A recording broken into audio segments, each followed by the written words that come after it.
Good evening all, this is Abhay Agrawal और ये objective 1 का क्वेश्चन नंबर 1 है from the chapter of geometrical optics. A point source of light is placed in front of a plane mirror. तो ये एक plane mirror मैं बना रखा हूँ और यहाँ पर ये जो O है वो एक पॉइंट सोर्स ऑफ लाइट है और ये उसका रे डायग्राम है। ठीक है, फॉर एग्जांपल एक लाइट रे यहाँ से गई है ना, इस पॉइंट पे टकराई और पीछे चले गई रिफ्लेक्ट होके। उसको अगर अपन पीछे खींच के ले जाएंगे, एक्सटेंड करेंगे, ठीक है ना, तो ये यहाँ पर मीट करेगी वो। सिमिलरली एक दूसरी रे की बात कर रहा हूँ, ये गई इस पॉइंट पे रिफ्लेक्ट हुई, यहाँ से पीछे टकरा के वापस चले गई। ठीक है, इसको भी आप पीछे की तरफ एक्सटेंड करोगे तो पॉइंट यहीं पर मीट करेगी।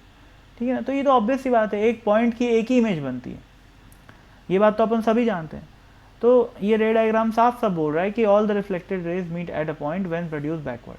ठीक है, तो ये ए ही इसका आंसर है, तो ये कोई खास बात नहीं। आप चाहो तो बाय ज्योमेट्री प्रूव भी कर सकते हो कि एक ही पॉइंट पे मीट करेंगे। कैसे? जैसे मान लो मैं यहाँ पर दो ट्रायंगल दिखाता हूँ। ठीक है, जैसे पहला ट्रायंगल है अपना ये और ये, है ना, थोड़ी सी विड्थ बढ़ा लेते हैं, ये और ये एक ट्रायंगल हुआ। ठीक है, उसको आप प्रूफ कर सकते हो कि वो इस ट्रायंगल के एग्जैक्टली सिमिलर होगा। ठीक है ना, जिसको अपन बोलते हैं कॉन्ग्रुएंट ट्रायंगल। ठीक है, तो उससे क्या पता चल जाएगा कि ये वाली साइड और ये वाली साइड बराबर है।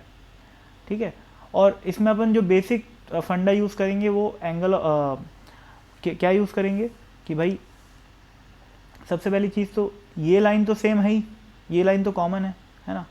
और दूसरी चीज़ ये कि अगर मैं एंगल की बात करूँ, मान लेते हैं ये कुछ थीटा एंगल है ना, और मैं यहाँ से एक मिरर से नॉर्मल बनाता हूँ, ये नॉर्मल है मिरर पे, है ना, तो ये जो एंगल होगा वो भी क्या हो जाएगा, थीटा हो जाएगा। ये एंगल अगर थीटा है तो ये एंगल भी थीटा हो जाएगा। और लॉज ऑफ रिफ्लेक्शन क्या बोलते हैं कि ये एंगल भी क्या हो जाएगा, थीटा हो जाएगा। ठीक है, अब ज्योमेट्री से अपन इस एंगल की बात करें और इस एंगल की बात करें, ठीक है ना, ये वाला एंगल, तो ये भी क्या हो जाएगा, थीटा हो जाएगा। तो ये कॉमन साइड हो गई, ये एंगल थीटा हो गया और ये एंगल 90 हो गया इन दोनों के बीच में, इन दोनों ट्रायंगल में। तो ये कैसा हो गया ट्रायंगल, ये ट्रायंगल बिल्कुल कॉन्ग्रुएंट हो गए। ठीक है, तो ये वाली लाइन और ये वाली लाइन बराबर होगी। उसी तरीके से अगला क्या कर सकते हैं अपन, जैसे फॉर एग्जांपल ये वाला ट्रायंगल को देखो, है ना, ये और ये वाला ट्रायंगल यहाँ से यहाँ वाला।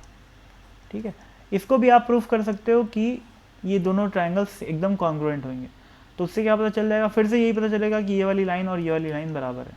तो ऐसे प्रूफ कर सकते हो कि हर रे के करस्पॉन्डिंग जो इमेज बन रही है वो कहाँ पर बन रही है, सेम पॉइंट पे बन रही है। पर उतना जबरन अपने को जाने की मैथमेटिकल ज़रूरत नहीं है। ठीक है, कॉमन सेंस से साफ साफ दिख जाता है ड्यू टू सिमेट्री कि ऑब्जेक्ट O की इमेज एक ही पॉइंट पे बनती है ना भाई।